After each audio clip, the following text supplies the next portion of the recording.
할렐루야. 주 예수 그리스도의 이름으로 하나님 말씀 증거하겠습니다. 요한복음 3장 16절에서 21절까지 말씀을 찾아서 읽겠습니다. 요한복음 3장 16절부터 21절까지 말씀 봉독하겠습니다.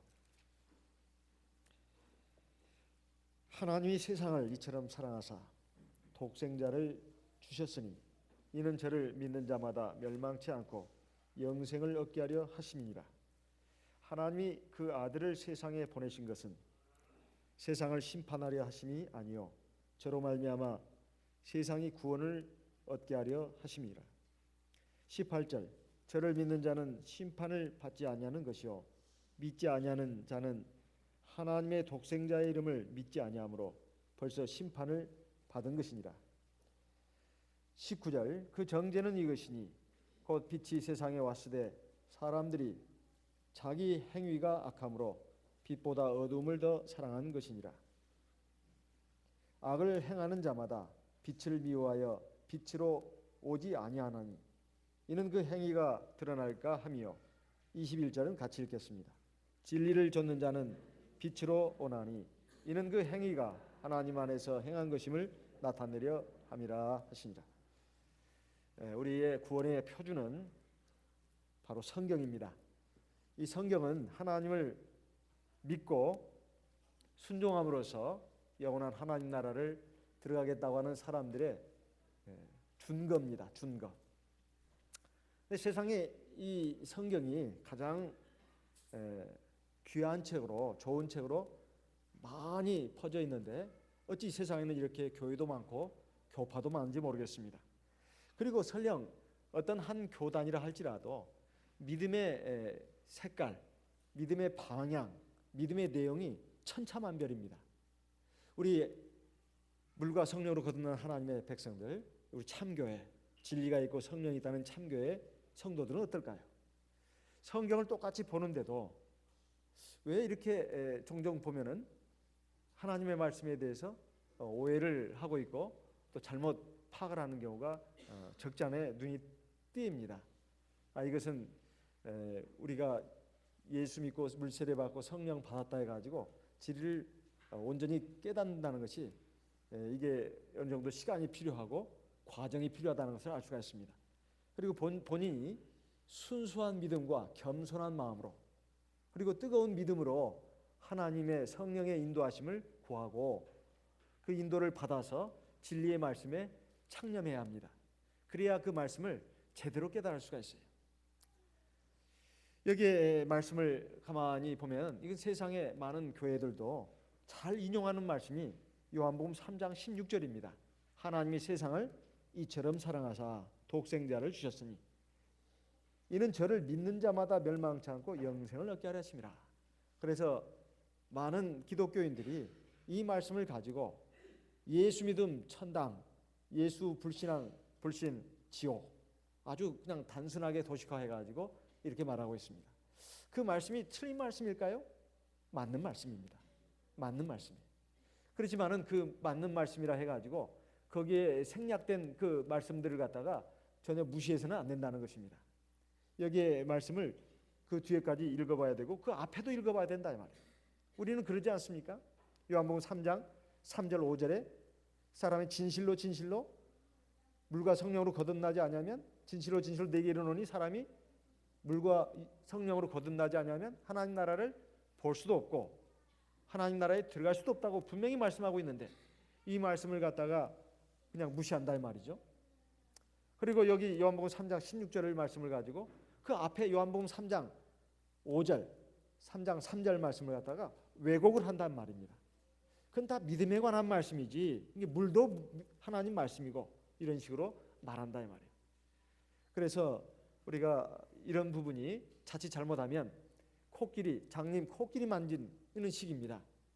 다리 하나만 만들고서 장님이 코끼리는 큰 기둥과 같다고 한다거나 아니면 그 코를 만지고서 코끼리는 큰 물호수와 같다라든가 또는 뭐 귀 하나 만지고서 코끼리는 큰 부채와 같다라든가 뭐 이런 식의 우리 말을 종종 듣지 않습니까? 하나님의 말씀은 종합적으로 전체적으로 상호 모순이 없이 일맥을 관통하는 통일성 있는 말씀으로 이해를 해야 된다 이 말이에요. 사실은 요한복음 3장에 다 있습니다. 그런데 이게 자칫 잘못하면 자기의 어떤 구미에 맞는 말씀만 이게 자기 마음에 담아두고 그냥 그것을 막 그냥 무슨 교조처럼 딱 붙들고 있으면 다른 말씀들이 눈에 안 띄고 그 말씀은 그냥 무시하거나 아니면 짓밟아 버리거나 이런 경우가 많이 있습니다. 여기에서 요한복음 3장 16절의 말씀은 신앙의 대상을 말한 것이라고 우리는 분명히 이해를 해야 되겠습니다. 부처라든가 아니면 공자라든가 마호메트라든가 혹은 뭐 소크라테스라든가 혹은 조상신이라든가 아니면 자기 자신을 믿어서는 안 되고 바로 유일하신 참 하나님, 참 구주이신 예수 그리스도를 믿어야 된다고 하는 것. 즉 신앙의 대상자가 예수 그리스도여야만이 구원을 받을 수 있다는 것을 알려주신 말씀이라는 거예요. 그런데 그 구원자를 우리에게 주신 하나님이 바로 사랑으로 그렇게 하신 것이다 이 말입니다. 여기에 16절에 보면 하나님이 세상을 이처럼 사랑하사 그랬는데 영어 성경을 보니까 For Father so loved the world, loved the world 이렇게 되어 있습니다. 이게 so 이것은 뭐 그렇게 이와 같이 이렇게 번역할 수도 있고 아주 많이 very much 아주 많이 사랑했다는 뜻으로도 번역할 수 있습니다. 그러면 여기에 이와 같이 여기는 우리말은 이와 같이라고 번역을 했습니다. 이처럼. 그런데 이처럼이란 말은 앞의 말씀을 받는 것이죠. 앞의 말씀이 무슨 말씀입니까? 이스라엘 백성들이 모세 인도를 따라서 광야길을 가는 동안에 이제 여러 가지 하나님의 역사, 하나님의 능력, 하나님의 사랑, 하나님의 긍휼 이거 다 받았습니다. 그래가지고 이제 천신만고 끝에 가나안 땅에 다 왔지만은 앞에 자기 조상의 이스라엘 야곱의 형님 되시는 에서 그의 후손들이 살고 있는 에돔 땅에 왔을 때 에돔 족속들이 그 땅을 통과하는 것을 허락하지 않았습니다. 하나님은 그 땅은 네 형제들의 땅이니까 주지 않겠다고 말씀했습니다. 그래서 이 형제 족속들이 그 땅을 통과하지 못하게 하니까 돌아서 가게 됐고 그 길이 굉장히 멀고 또 험해가지고 길로 인해서 모세를 원망하고 하나님을 원망했다는 말이 나옵니다. 그래서 하나님께서 불뱀을 보내가지고 이스라엘 백성들을 막 물어서 죽게 만들었다 이 말이에요. 그러니까 이스라엘 백성들이 그것을 보고는 막 울부짖으면서 자기들이 잘못했다고 우리를 구원해달라고 하니까 하나님께서 모세에게 명해가지고 놋뱀을 만들어서 장대에 달아라. 그러면 그걸 쳐다보는 자마다 살아날 것이다. 이렇게 해가지고 그 놋뱀을 쳐다보는 사람마다 결국 살아나게 되었습니다. 그 예를 들면서 바로 하나님께서 세상을 이처럼 사랑했다. 그러니까 과거 이스라엘 백성들을 사랑하셔가지고 구원을 하신 것처럼 하나님께서 세상 사람들도 이렇게 사랑하셨다 이 말입니다. 그 놋뱀이 바로 예수 그리스도를 예표하는 것입니다. 그러니까 하나님 앞에 구원받았다, 또 하나님 앞에 이제 택함 받았다, 그리고 낮에는 구름 기둥, 밤에는 불 기둥으로 인도함을 받아서 저 애굽을 나와 가지고 홍해 바다에서 세례를 받고 그리고 광야길을 지나서 가나안 땅을 향해서 가는 이스라엘 백성이라 할지라도 하나님을 불신앙하고 하나님께 불순종하면 뱀이 물게 돼 있다 말이에요. 뱀이. 그 뱀은 사단을 상징합니다. 사단을 상징해요. 그러니까 아무리 구원받은 하나님의 백성이라 하더라도 죄를 질 수 있다는 것이죠. 그럼 그 뱀이 물게 돼 있다 말이에요. 벌써 입에서 불신앙의 말, 불순종의 말, 원망의 말 이거 나오면 그 자체가 마귀에게 물리는 겁니다. 마귀에게 물리는 것이다 이 말이에요. 하나님 믿지 않는 거죠. 하나님의 섭리를 믿지 않는 겁니다. 그러니까 원망, 불평, 또 불순종, 결국 하나님의 백성들이 범죄해가지고 죽게 되니까 하나님이 모세에게 명해가지고 장대 위에 놋뱀을 만들어 달아라. 그것은 바로 그 이스라엘 백성들의 모두 감당한 그리고 감당해 가지고 지금 달려 있는 뱀입니다. 이것은 장차 온 세상 사람들의 죄를 뒤집어 쓰고 십자가에 달리실 예수님을 예표하는 겁니다. 예수님이 십자가에 달리실 때는 사실은 이제 구주로서의 신분을 버리고 속죄의 양으로서 대속 제물로서, 그러니까 장대에 매달린 노뱀처럼 아주 추악한 그 인간의 모든 죄를 다 감당해 가지고 그냥 달리신 겁니다. 그래 가지고 결국은 인간의 죄값을 갚으셨다 이 말이에요. 사실은 예수님은 죄인이 아닙니다. 구주시고 하나님이십니다. 그런데 하나님의 아들로 오셨고 사람의 아들로 오셨고 이제는 세상 죄를 지고 하는 어린 양으로서 십자가에 매달렸습니다. 이것은 하나님의 말씀과 뜻을 따라서 순종한 겁니다. 자기가 하나님이면서 하나님의 말씀에 순종한 것이다. 그러니까 그 순종 때문에 비록 죄를 뒤집어 쓰고 십자가에 달린 노뱀이었지만은 그 순종함으로 인해서 무덤 속에 들어가서 3일 동안 계셨지만은 살아날 수가 있었다는 말입니다. 이것은 또한 오늘 우리에게도 교훈을 주는 것입니다. 우리가 비록 죄인이지만 예수 그리스도의 이름을 믿고 물세례 받았습니다. 사실 흐르는 물이 인간의 죄를 씻어준다? 그 물속에 한번 들어갔다 나오면 씻어진다는 걸 어떻게 믿을 수가 있겠습니까? 믿음이 아니면 할 수 없는 일입니다. 할 수 없는 일이에요. 믿고 세례를 받으니까 우리가 죄를 씻어졌다 하는 것을 눈으로는 볼 수 없어요. 그래서 성경에도 보면 마가복음 2장에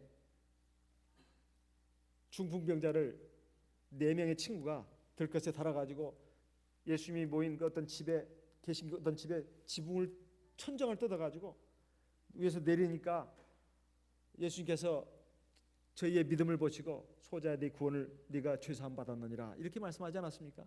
근데 유대인들이 참남하다. 어찌 저렇게 사람이 돼가지고서 하나님 마치 할 수 있는 사죄권을 행사하는가? 그때 예수님이 저들의 그 비방하는 말을 아시고 내가 너에게 질문하겠다. 이 중풍병자들아, 네 자리를 들고 일어나라, 들고 일어나서 걸어가라 하는 말하고 네 죄 사함 받았다는 말이 어느 것이 쉽겠느냐? 이렇게 물었습니다. 당연히 우리 인간적인 생각으로 보면은 죄 사함 받는다고 하는 것이 눈에 보이지도 않는 겁니다. 그러니까 그것이 더 쉬운 것처럼 생각을 한다 이 말이에요.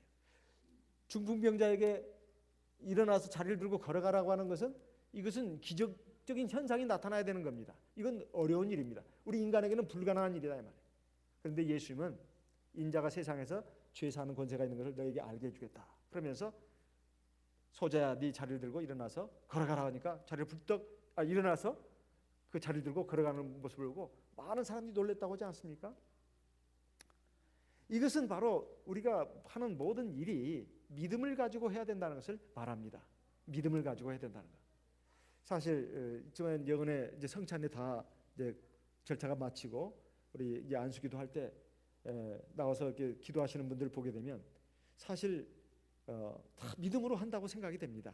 물론 하나님의 어떤 선한 뜻에 의해서 그 시기는 하나님이 다 그때에 맞게끔 주십니다. 하지만 다 믿음으로 기도해요. 물론 자리에 앉아서 기도하신 분도 믿음으로 기도합니다. 만약에 믿음으로 하지 않는다면 이건 아무것도 아닙니다. 우리는 정말 미친 짓 하는 거예요. 우리 이 자리에 하나님의 성령이 함께 하신다는 걸 믿기 때문에 우리 믿음으로 드리는 겁니다. 마음으로 그리고 뜻을 다해서 힘을 다해서 하나님께 예배를 드리는 겁니다. 그러니까 이제 성령이 또 임해 가지고 방언 기도도 하고 그런 거 아니겠습니까? 이미 성령 받아서 방언 기도하는 분들도 마찬가지입니다.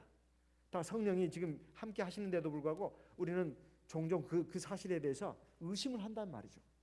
그리고 눈만 뜨고 바깥 세상을 내다보면 현실적인 세계가 더 힘 있는 것처럼 느껴지다 보니까 때로 하나님이 나와 함께 하시고 나를 지켜보시고 모든 세상 만물을 주관하고 계신다는 것을 잊어버릴 때가 있어요. 그래가지고 그러다 보니까 죄악된 생각을 하고 죄악된 마음을 품고 또 죄악된 말을 하고 또 행동을 하고 그런 거 아니겠습니까? 정말 믿음으로 나간다고 하는 것은 바로 이것이 그냥 마음속에 있는 어떤 심리적인 상태로 머물러 있는 것이 아닙니다. 그래서 세상을 이처럼 사랑하사 독생자를 주셨으니 이는 누구든지 저를 믿는 자마다 멸망치 않고 영생을 얻게 하려 했습니다. 믿음을 제일 먼저 강조를 했습니다. 강조했어요.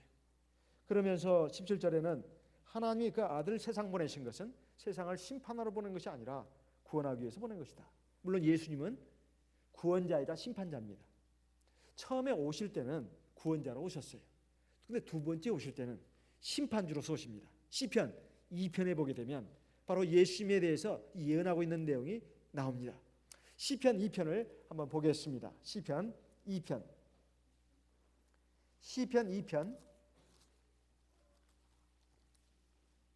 어찌하여 열방이 분노하며 민족들이 허사를 경영하는고.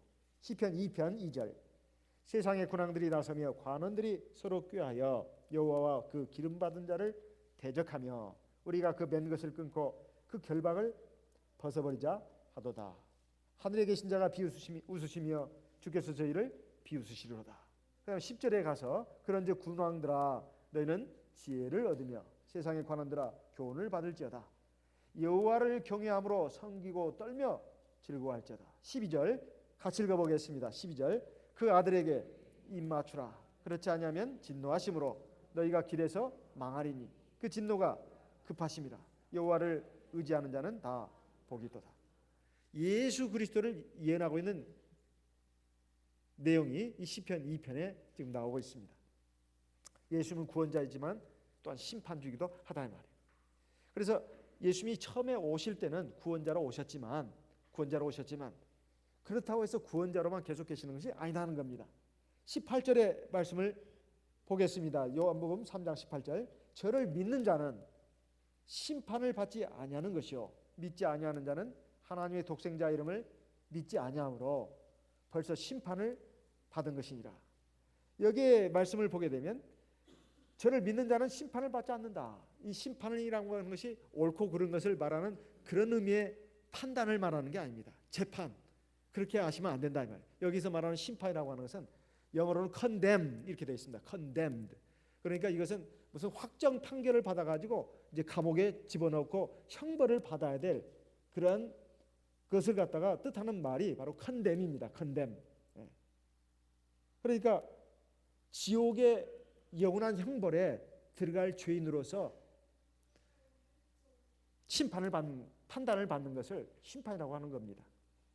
이걸 쉬운 말로 하면 지옥의 영원한 불못에 떨어지는 그런 정죄를 받지 않는 것이다. 이렇게 말씀하고 있습니다.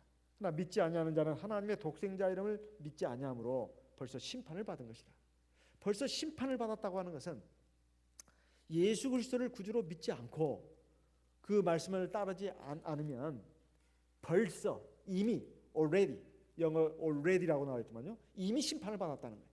그럼 이 상태가 어떤 상태냐 이 말이에요.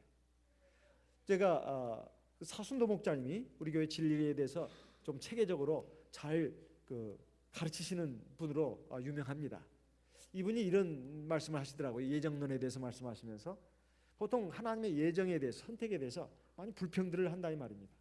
그런데 그것은 잘못된 것이다. 그러면서 하나님은 첫째 영원 전부터 영원 후까지를 동시에 내려다본다는 거예요. 우리 피조물하고 달라가지고 영원 전부터 영원 후까지를 동시에 내려다본다는 겁니다. 그래서 미리 아신다는 거예요. 예지. 그리고 선택을 하신다는 거예요. 근데 하나님에게는 이게 동시동작으로 일어난다는 겁니다. 우리 사람이나 대해서 봤을 때 시간상의 순서가 있는 것이지 하나님에게는 시간을 초월하신 분이기 때문에 예지와 예정이 동시에 일어난다는 거예요. 누가 하나님을 믿을지 하나님 말씀에 순종해서 따라 나올지 이것을 아신다는 겁니다. 그래서 선택을 하신다는 거예요. 그리고 불러내신다는 겁니다. 그리고 구원을 베풀어 주신다는 거예요. 그런데 이것이 예지와 예정이 동시동작으로 일어나진다는 거예요. 이렇게 이제 사순도 목자님께서 이렇게 말씀을 하십니다. 두 번째는 지금 바닷물에 지금 사람들이 빠져서 다 인류가 다 바닷물에 빠졌다는 거예요. 죄악의 바다에. 그래서 다 같이 죽어간다는 것입니다. 근데 구조선이 나타났어요. 그래가지고 구조선 이제 선장이 이제 물에 빠진 사람들을 건져서 그 배에 태우는데 물에 빠져 죽어가는 사람들이 왜 나는 안 건져주냐고 원망 불평을 할 수가 없다는 겁니다. 그런 자격이 없다는 거예요. 이미 물에 빠진 것은 인간 스스로의 죄악에 의해서 빠진 것이라는 거예요. 자기의 스스로의 선택과 판단에 의해서 죄악의 바다에 빠져놓고서 자기 스스로 죽음의 바다에 뛰어들었으면서 배가 와서 왜 나는 안 건져주냐고 왜 사람 차별하냐고 이렇게 하나님의 선택에 대해서 불평불만을 할 수 있는 자격이 없다는 겁니다. 상당히 그 공감이 되는 그런 논리라고 이렇게 봐집니다. 저는 이제 거기에 대해서 조금 이제 보완을 해가지고 물론 하나님은 영원한 존재시기 때문에 용홍더 시엔짜이 하나님은 영원한 현재라는 거예요. 영원한 현재. 하나님에는 모든 시간이 영원한 현재라는 거예요. 하지만 피조물의 입장에 봤을 때는 하나님의 말씀은 우리 피조물의 입장을 봐가지고 기록을 했기 때문에 하나님은 모든 게 영원한 현재지만은 논리적인 순서는 있다. 이렇게 좀 보완을 좀 했습니다. 그래서 하나님에게는 모든 것이 동시동작이겠지만 우리 피조물의 입장에 봤을 때는 그래도 이해가 돼야 되기 때문에 예지가 먼저고 그 다음에 예정이 따라가는 것이다. 이렇게 이제 보완을 좀 합니다. 그리고 하나님께서 이제 바닷물에 빠진 죄악의 바다에서 빠져가지고 죽어가는 사람들을 놓고 봤을 때 이것은 인간 스스로의 선택에 의해서 그렇게 죽어가는 것이기 때문에 하나님이 누구 그 선택했다 해가지고 불평해서는 안 된다고 그러는데 사실 하나님은 사람의 모든 것을 아십니다. 사람이 모든 걸 아셔요. 그래서 하나님의 선택에는 절대로 그 불의가 없다 이 말이에요. 그 엿장수 마음대로란 말 못 들어봤어? 하나님 마음대로 하는데 무슨 피조물이 따지고 들어?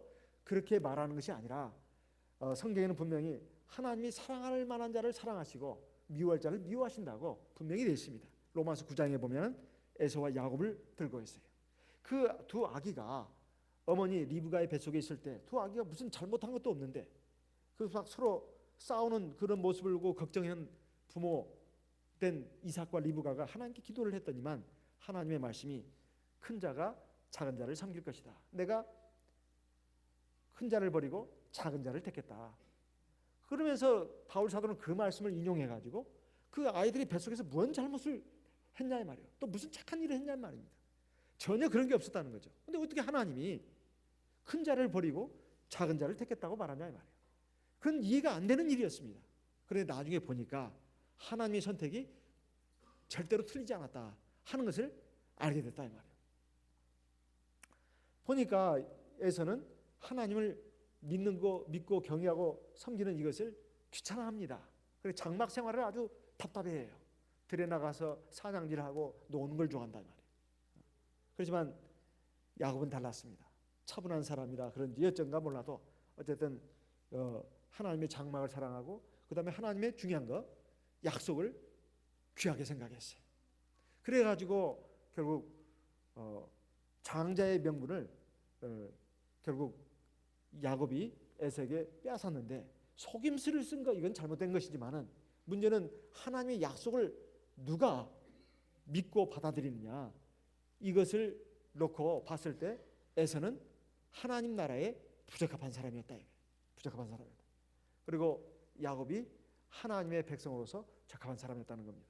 결국 신앙을 보는 겁니다. 그리고 하나님 말씀을 누가 더 그 말씀에 담긴 약속을 누가 더 귀한 것으로 알고 그것을 붙잡느냐 그리고 거기에 따르는가 이것을 기준으로 해가지고 하나님이 사람을 택하신다는 것입니다. 그러니까 하나님의 판단은 절대로 불공평이 없다는 거예요. 나중에 세상에 어느 누구도 하나님의 심판대에 섰을 때 하나님은 불공평하다고 이의를 제기할 수 없는 것이 하나님의 절대성 때문에만 그런 것이 아니라 하나님의 공의로운 판단에는 절대 착오가 없다는 것입니다. 인간 누구도 이의를 제기할 수 없을 만큼 완벽하다는 거예요. 사람은 때때로 불의합니다. 때때로 자주 불의하죠. 자기의 어떤 그 이익을 위해서 옳고 그런 것을 뒤바꾸는 경우도 많고 그 참된 것과 거짓된 것을 또 바꾸는 경우도 많습니다. 그리고 영원한 가치와 순간적인 가치를 갖다가 뒤바꾸는 것도 비일비재하다 이 말이에요. 그런데 하나님은 그렇지 않다는 겁니다. 그래서 우리가 하나님의 판단을 절대로 우리가 의심해서는 안 된다, 이런 말씀입니다. 그러면 벌써 심판을 받은 것이라고 하는 것은 그렇게 죄악 바다 가운데 빠져 죽어가는데도 예수 그리스도를 믿어라, 그리고 구원의 기회를 주어졌음에도 불구하고 그걸 받아들이지 않는 것은, 이것은 이미 심판을 받은 것이다 이 말이에요. 그 상태에서 이미 지옥의 형벌에 들어갈 것으로 이미 확정된 것과 똑같다는 것입니다. 꼭 죽어야만 지옥에 들어가는 것이 아니라 이미 지옥 백성으로서 이미 결정이 됐다 이 말이에요. 그래서 자기 스스로가 그렇게 만들었다는 겁니다. 그런데 그 죄악에 대해서, 그런 죄악에 대해서 19절에 말씀하고 있는데, 19절 그 정죄는 이것이니 곧 빛이 세상에 왔을 때, 여기 정죄라는 말은 앞에 심판과 똑같은 말입니다.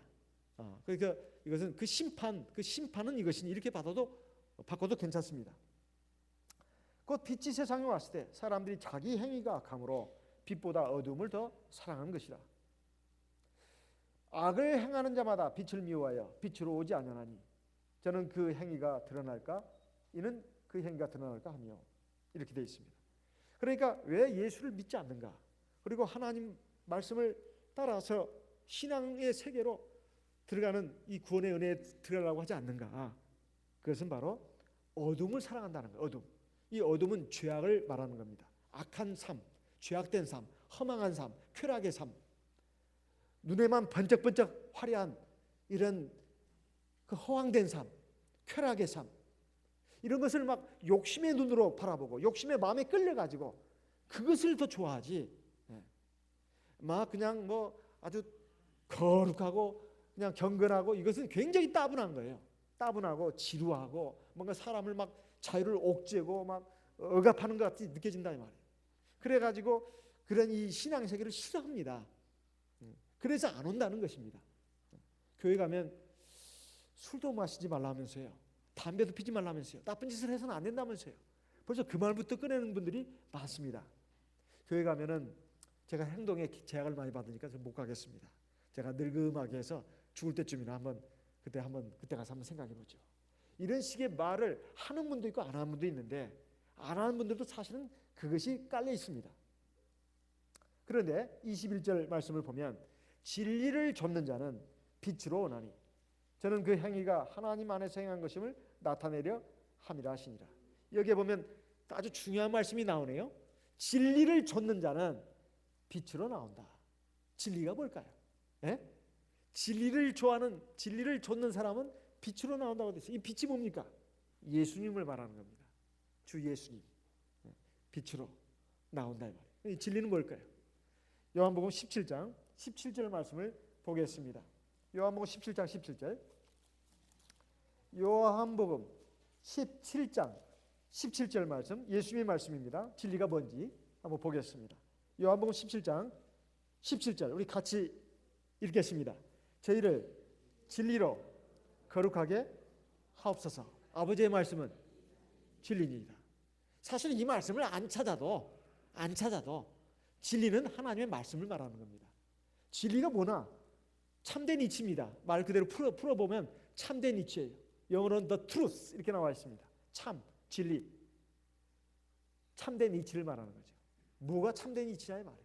하나님의 말씀이죠. 하나님의 말씀입니다. 여기 분명히 말씀하고 있습니다. 아버지의 말씀은 진리입니다.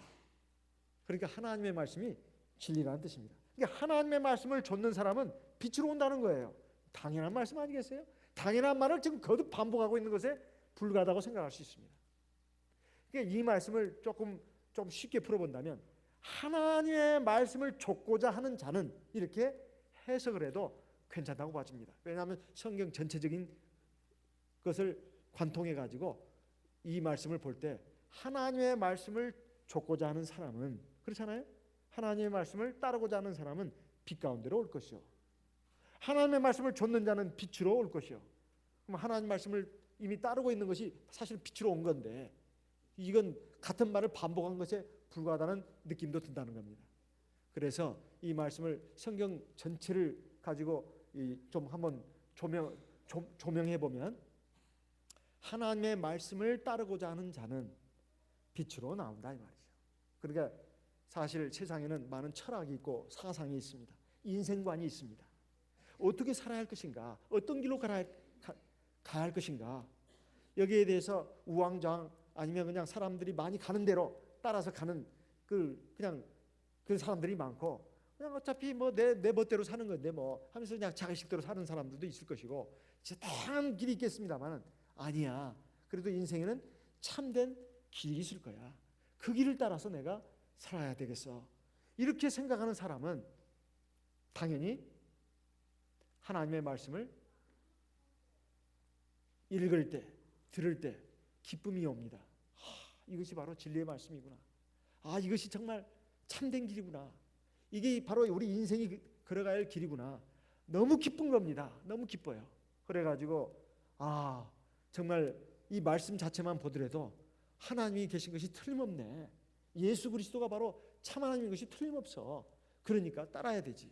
사실 우리가 교회에 나와서 하나님 말씀을 듣고 배우는 데 있어서 그것이 인간적인 어떤 철학이라든가 세상적인 얘기가 아니고 하나님 말씀이라면 사실은 고개가 숙어질 수밖에 없습니다. 이걸 수긍이라고 합니다. 수긍, 고개를 끄덕거리는 거죠.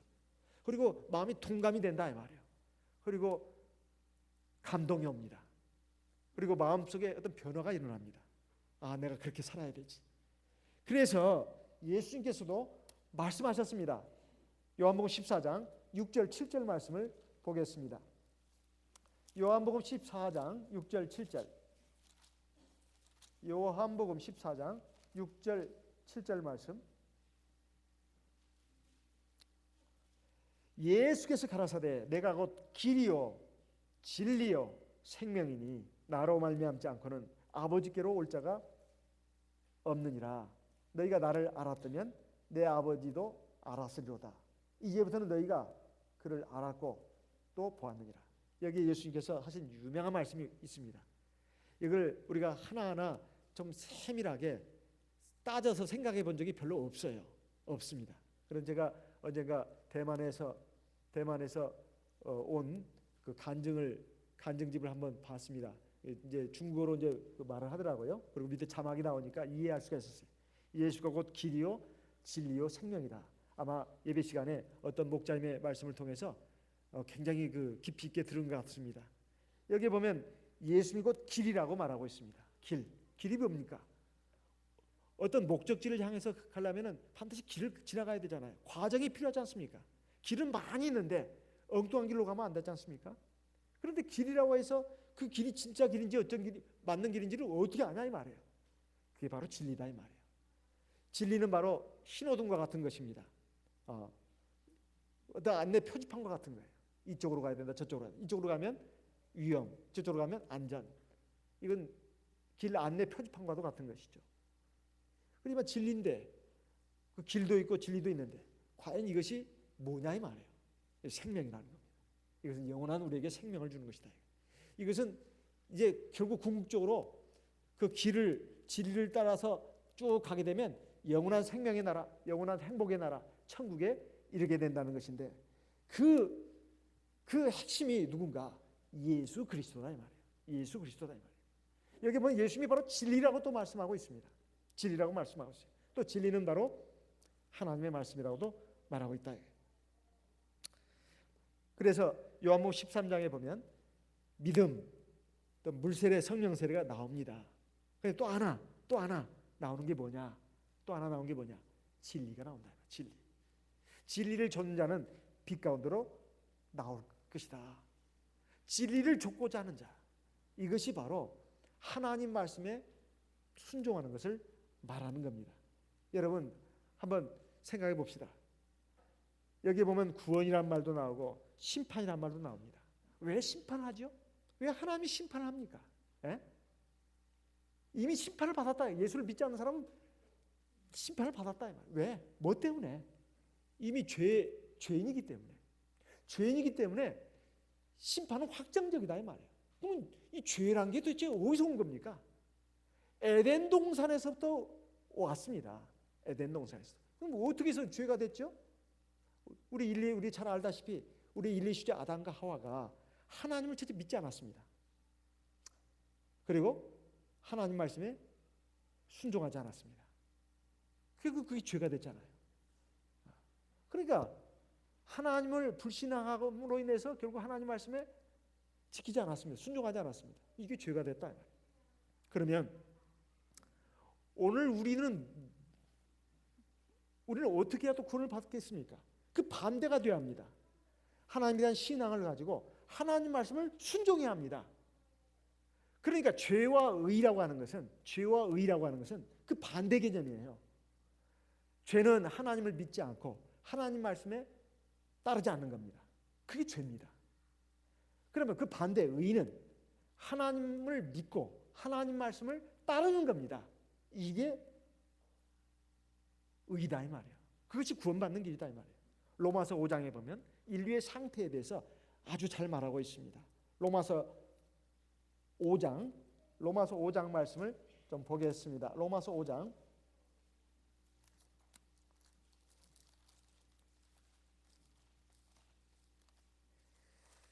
12절, 로마서 5장 12절. 이러므로 한 사람으로 말미암아 죄가 세상에 들어오고 죄로 말미암아 사망이 왔나니 이와 같이 모든 사람이 죄를 지었으므로 사망이 모든 사람에게 이르렀느니라. 여기 보면 한 사람으로 말미암아, 인류의 시조 우리 아담과 하와, 그 대표자인 아담을 말하는 것이죠. 죄가 세상에 들어왔다. 이 세상은 세상 사람들에게 들어왔다는 뜻입니다. 그런데 그 죄로 말미암아 사망이 왔다. 어떻게 인류의 시조 아담과 하와가 지은 죄가 세상 사람들에게 다 그 죄인으로 만드냐 이 말이에요. 여기에 대해서 대체로 전부가 다 동의하는 건 아닙니다. 세상의 모든 신학자들이나 예수 믿는 사람들이 다 동의하는 건 아니에요. 그러나 거의가 다 동의하는 것은 원죄라는 개념이 있습니다. 아담과가 범죄한 그 죄가 이렇게 쭉 유전되어 왔다는 거예요. 그 유전이라고 말하고 있습니다. 그러면 죄를 유전받아 가지고 그 죄인이 되는가? 그런 개념인가? 그런 개념이 아니라 죄에 오염된 영혼, 육체를 가진 죄로 오염된 영혼과 육체를 가진 아담과 하와가 자식을 낳으면 역시 죄로 오염된 영혼과 육체를 가진 자기 후손을 낳지 않겠습니까? 원래 하나님은 사람을 만들 때 자기 형상과 모양을 따라서 만들었다고 창세기 1장에 나와 있습니다. 그런데 창세기 3장인가요? 4장 그 가게 보게 되면 아담이 자기 형상을 따라 자식을 낳는데 셋을 낳았다고 돼 있어요. 가인이 죽인 아벨 대신에 셋을 낳았는데 거기서 보면은 아담이 자기 형상을 따라서 자식을 낳았다 돼 있어요. 이제는 하나님의 모양과 형상이 아닌 범죄한 아담의 형상과 모양을 닮은 자식이 태어난 겁니다. 그것은 죄의 속성, 죄의 유전인자를 가진 그러한 죄인으로 태어났다는 거예요.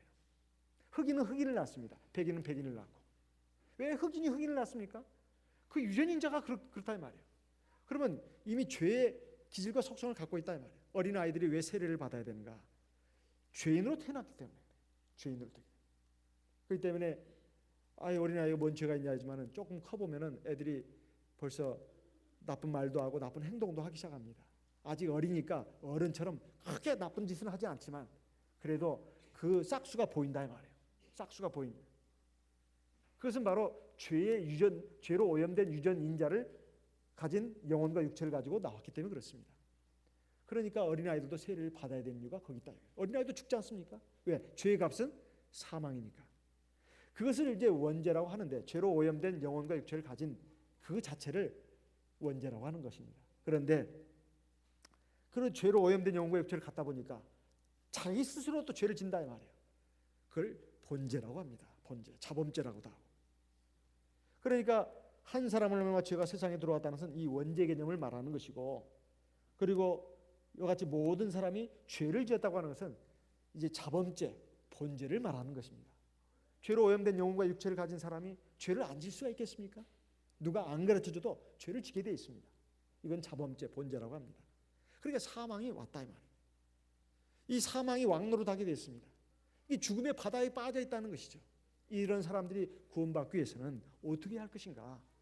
예수 그리스도를 구주로 받아들이고 그리고 그 말씀에 순종을 해야 합니다.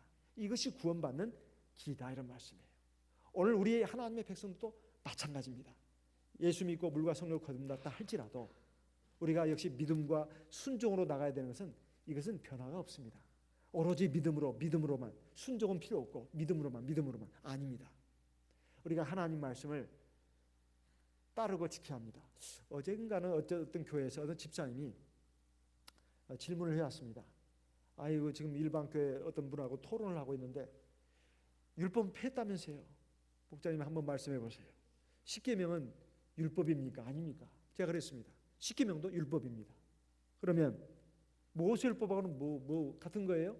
아니, 다르죠. 넓은 의미의 율법 안에 십계명과 모세율법이 있습니다. 십계명은 반드시 지켜야 되고 십계명 폐지하지 않았습니다. 신약 성경 처음부터 끝까지 쭉 그게 나와 있는데 어쨌든 모세의 율법은 예수님의 십자가의 속죄제사로 말미암아서 완성이 돼서 그것은 지키지 않게 되는데 모세의 율법 가운데도 두 가지가 있습니다. 의식법 그리고 도덕법. 의식법은 할례, 제사법 그리고 절기법, 각종 절기, 그 다음에 음식법 그리고 각종 정결례, 이걸 갖다 통틀어서 의식법이라고 합니다.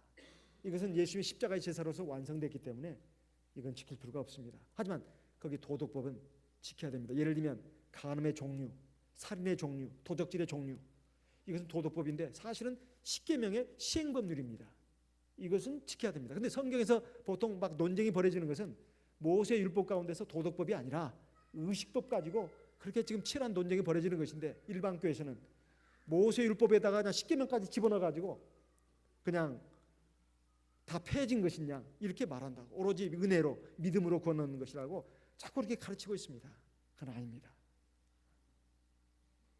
그러면서 이제 그 부분에 대해서 좀 말씀을 드리면서 모세 율법도 그 정신은, 교훈은, 영적 교훈은 지켜야 합니다. 다만 그 행위, 그 의식을 지킬 필요가 없다는 것이지 그 교훈은 지켜야 됩니다. 그래서 이제 그런 부분을 얘기하면서 그러나 우리가 믿음으로 지켜야 되는데 사실 우리 믿음이라는 것이 얼마나 약하냐. 그래서 보혜사 성령을 주신 거라고. 보혜사 성령을 주신 거라고. 성령을 의지하고 성령을 순종해서 우리가 하나님 말씀을 지킬 수 있도록 만들었고, 또 그래도 못 지키는 부분에 대해서 또 성령을 의지해서 회개 기도를 해서 우리 죄가 사함 받도록 또 이렇게 하신 거라고. 그래서 로마서 8장 2절에 예수 그리스도의 은혜로 말미암아서 생명의 성령의 법이 죄와 사망의 법에서 우리를 해방했다는 말씀이 그런 것이라고 말씀드렸습니다. 그러니까 우리가 진리를 따라갈 때, 예수를 믿고 진리를 따라갈 때 우리가 하나님 앞에서 구원을 받습니다. 그렇지만 그 진리를 따라가는 데 있어서 우리가 믿음만 가지고 따라가기에는 우리가 너무 약하기 때문에 성령을 주신 거라고 말씀을 드렸어요. 그랬더니 그 말씀을 이해를 하는 것 같았습니다. 그래서 이해가 됐다고. 그러면서 요한복음 8장에 보면 진리가 너희를 자유케 하리라, 진리가 너희를 자유케 하리라 이렇게 말씀하고 있고, 그 다음에 고린도후서 3장 17절 18절에 보면 그런즉 주의 영이 있는 곳에는 자유함이 있느니라. 고린도후서 3장 17절에 보면 주의 영이 있는 곳에는 자유함이 있느니라. 성령을 받은 사람은 자유함이 있다는 겁니다. 뭔 자유가 있다는 걸까요? 죄로부터, 율법으로부터. 그냥 무조건 성령 받으면 자유가 있다는 것일까요? 그런 뜻이 아닙니다. 그거에 대해서는 말씀이 갈라디아서 5장에 나와 있습니다. 갈라디아서 5장에 너희가 성령을 조차 행하라. 너희가 성령의 인도하심 가운데 있게 되면 율법 아래 있지 아니하리라. 성령을 조차 행하고 성령의 인도하시는 바가 되면 너희가 율법 아래 있지 않다는 것이에요. 왜? 성령이 우리를 하나님 말씀에 순종하게 하고, 또 순종 못하는 부분에 대해서는 우리가 성령을 의지해서 회개기도하면 역시 죄사함 받게 되는 거니까. 그렇게 해서 하나님 앞에 우리가 온전한 의를 이루게 되는 겁니다. 순종과 회개. 이로 인해서 우리가 하나님 앞에 구원받는 백성으로서 완성돼 나가는 것입니다. 마지막으로 에베소서 4장에 있는 말씀을 보겠습니다. 4장 20절. 에베소서 4장 20절 말씀. 에베소서 4장 20절. 오직 너희는 그리스도를 이같이 배우지 아니하였느니라. 21절. 진리가 예수 안에 있는 것 같이 너희가 과연 그에게서 듣고 또한 그 안에서 가르침을 받았을진데. 23절 24절 같이 읽겠습니다. 오직 심령으로 새롭게 되어 하나님을 따라 의와 진리의 거룩함으로 지으심을 받은 새 사람을 입어라. 여기에 보면 너희 심령으로 새롭게 되어서 하나님을 따라 의와 진리의 거룩함으로, 진리가 또 나오네요. 진리의 거룩함으로 지으심을 받은 새 사람을 입어라. 그러니까 우리가 성령과 진리와 성령에 의해서 우리가 하나님 앞에 온전한 믿음 그리고 온전한 백성으로 자라가는 것입니다. 그래서 하나님 나라에 들어가게 되는 것이다. 이러한 구원의 참된 은혜와 진리 가운데로 인도하신 우리 주님께 감사드려야 되겠습니다. 이 시간 들으신 말씀을 기억하시고 우리 하나님 앞에 기도하겠습니다. 이번에 세례 받으신 분들을 위해서도 기도해 주시고, 또 이번에 유아 세례 바친 부모 되시는 우리 성도님들에게도 믿음을 더해 주셔서 하나님의 말씀으로 어린아이들을 잘 양육해서 하나님의 구원받는 백성으로, 또 하나님 나라를 위해서 충성된 일꾼으로 일하는 그런 사람으로 양육할 수 있도록 은총 내려주시라고 또 기도하겠습니다. 내일 해질 때까지 이 안식일에 하나님의 은혜와 진리가 풍성하게, 또 하나님의 신령한 복과 은혜가 풍성하게 우리에게 임하도록 또한 기도하겠습니다. 다 같이 기도하겠습니다.